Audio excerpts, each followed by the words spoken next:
చిరంజీవి గారు రీఎంట్రీ ఇచ్చిన ఫస్ట్ ఖైదీ నెంబర్ 150లోనే అమ్మడు లెట్స్ టు గుమ్ముడు ఇద్దరు కలిసి డాన్స్ చేస్తుంటే అక్కడే దాని ముందు బ్రూస్ లీలో చూసాం. ఆ, ఇంకా అక్కడ ఇద్దరు ఎరగదీసేసారులేండి, ఇంకా అక్కడ అసలు ఇద్దరు ఎవరు చూడాలో అర్థం కాలే. ఫ్రేమ్ లోకి వచ్చినప్పుడు అక్కడ బాగా ఎంజాయ్ చేశారు అందరూ. చాలా చాలా. ఆ, ఇప్పుడు ఒకవేళ నిజంగా ఫ్యాన్స్కి చూడాలి అన్న ఒక కోరిక నెరవేరిస్తే చిరంజీవి గారు, రామ్ చరణ్ గారు, పవన్ కళ్యాణ్ గారు ఇలా ముగ్గురు ఒకే స్క్రీన్ మీద ఒక మూవీలో ఫుల్ లెంత్లో కనిపిస్తే ఎట్లా ఉంది?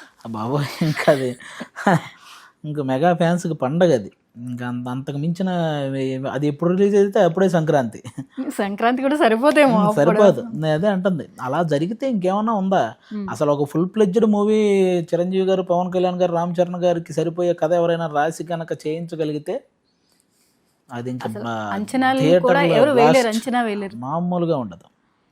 జస్ట్ వాళ్ళు ఊరక బయట ఒక ఫ్రేమ్లో కనిపిస్తేనే వేరే లెవెల్లో ఉంటుంది. ఏ ప్రీ రిలీజ్ ఈవెంట్కు ముగ్గురు ఒక చోట కనపడితేనే అందరూ బీభత్సంగా ఒక ఆనంద బాష్పాలతో నిండిన కళతో చూస్తుంటారు వాళ్ళని.